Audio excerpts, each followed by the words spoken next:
From $12 and a trash bag to $750,000. My revenge story. I was 17 when my father told me I wasn't meant to succeed.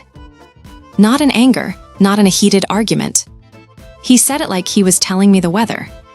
"You're not built for greatness," he said, folding his newspaper. "Accept your place, your brother will carry the family forward. You're just extra." The words didn't even sting at first. I think I was too numb to understand what he'd just done to me. That night, everything exploded. My brother, the golden boy, wrecked his car drunk driving, totaled it. I was the one who found him bleeding and terrified in the garage. I helped him hide it. I cleaned the blood from his forehead. I told him it was going to be okay. And then I took the blame. I told my parents it was me. I told them I stole the car. I thought I was saving my brother. I thought maybe, just maybe, they would finally see me as part of the family. Instead, my father didn't even yell. He just pointed to the door and said, "Pack your things, you've embarrassed this family enough." And that was it. No second chances. No asking if I had anywhere to go. That night, I slept in a bus shelter 2 blocks away with just $12 in my pocket and a trash bag with my clothes. I cried so hard, I thought my chest would break open. The next morning, when I came back to grab my school backpack, I found another trash bag on the porch with a note. "You're on your own now. Learn something from this." For a week, I crashed wherever I could, a friend's couch, a stock room at the store where I worked, even under a bridge once when it rained. But word got around fast. People whispered. And then came the bullies. They saw me walking to school with my trash bag, clothes wrinkled, hair a mess, smelling like the street. They laughed.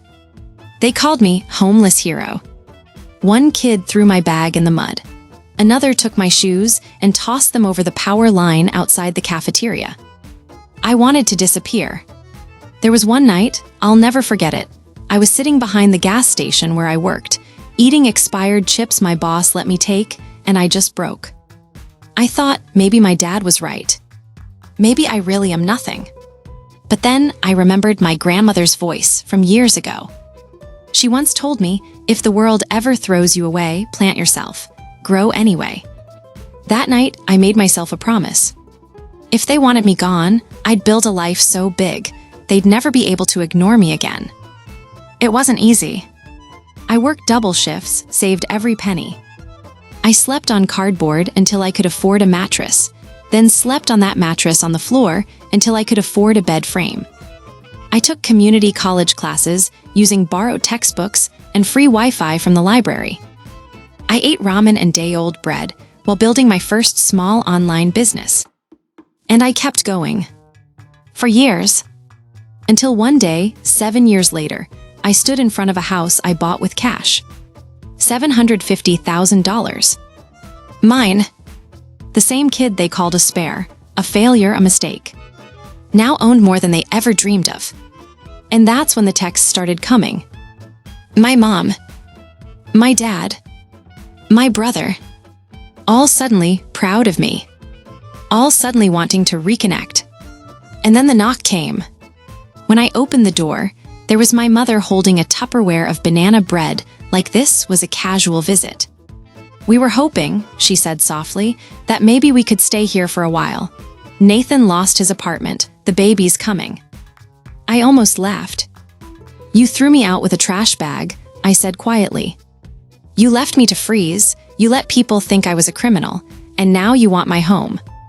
Her face went pale. "It was complicated back then," she whispered. "No," I said. "It was easy. I was easy to throw away." And then I closed the door. That night, I didn't cry. I didn't rage. I just sat on my porch and stared at the stars. I thought of the 17-year-old version of me sitting at that bus shelter. I thought of the bullies, the mud, the hunger. And I smiled. Because I'd won. Not by getting revenge. Not by taking them back. But by proving them wrong simply by surviving. Today, I have that original note, the one that said, "You're on your own now." It's framed in my office, right next to the deed to my house. Because I was on my own. And I did learn something. I learned that when the world tries to bury you, you can either stay underground or grow roots so deep they can never dig you up again. And me. I chose to grow. Last summer was my final year at this week-long camp 9 hours away from home. My sister went too, and Dad was the one picking us up at the end of the week. Everything was going fine until the universe decided it was the perfect day to ruin me. We just packed up, my sister was chatting with her friends, and Dad was talking to one of the camp counselors. I'm sitting in the car, minding my own business, and then my uterus goes. Attention! Emergency pain protocol initiating in 3, 2, 1. Boom, period. I grab a pad, do the bathroom thing, and get back to the car like nothing happened. I think, okay, it's fine. I'll just sit still for 9 hours and ride this out. 1 hour later, I'm dying. Like full fetal position, trying not to cry dying. Daddy, I groan dramatically from the backseat. I've taken 4 painkillers and nothing is working. We need to stop and get Midol. Dad looks around at the endless nothingness of the highway. It might be a while until the next town. That's fine, I say, curling up even tighter. Just stop at the first place you see. He glances at me in the rearview mirror with the face of a man who just realized there are no other adults around to handle this. What's Midol? He asks, completely lost. I explain it as fast as my pain-racked brain can manage, and to his credit, he immediately turns into Super Dad. Okay, we'll get you some. Hang in there. 45 years of being a man, and this is his first boss fight with period pain. Another hour later, we finally see a grocery store. I practically tumble out of the car, zombie walk to the pharmacy aisle, and immediately feel my stomach go, eject, eject, eject. I sprint to the bathroom, throw up, and stumble back out to find Dad standing there in the painkiller aisle looking completely overwhelmed, staring at the wall of medications like they're ancient runes. I don't know where I'm going, he admits. I guide him to the middle section, grab the smallest box, because I'm still polite while in agony, and we head back to the car. Not even 10 minutes later, my body decides to have a dramatic encore. Daddy, I need a bathroom now. But there's no exit for 10 minutes. At this point, I'm ready to cry. Dad is white-knuckling the steering wheel. My sister is just sitting there like she's watching a movie. Finally, Dad spots a construction site with a single porta-potty. He swerves in like he's in Fast and Furious, menstrual drift, and yells, "Go!" I run inside, sit, stare at the wall, wonder which end is about to explode first. Meanwhile, Dad is outside standing guard like he's protecting the royal throne. When I get back in the car, he just nods like a war general. We good. We are not good, but we drive on anyway. Eventually, we stop at a Subway. I am still dying, but Dad gently suggests I try to eat. I go to the bathroom to change into my backup shorts, RIP Pants 1, walk past the sandwich smell, almost gag, and tell him I'll just wait in the car. By some miracle, I finally find a comfortable position in the backseat, and the sun is shining on me like a warm heating pad from heaven.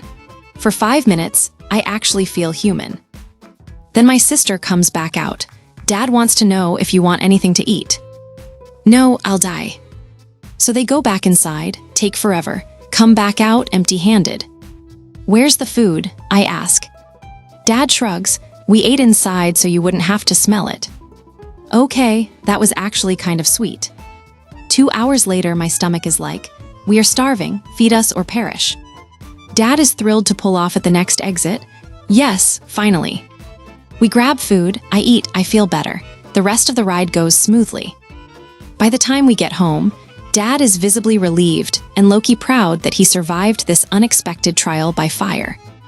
And honestly, same.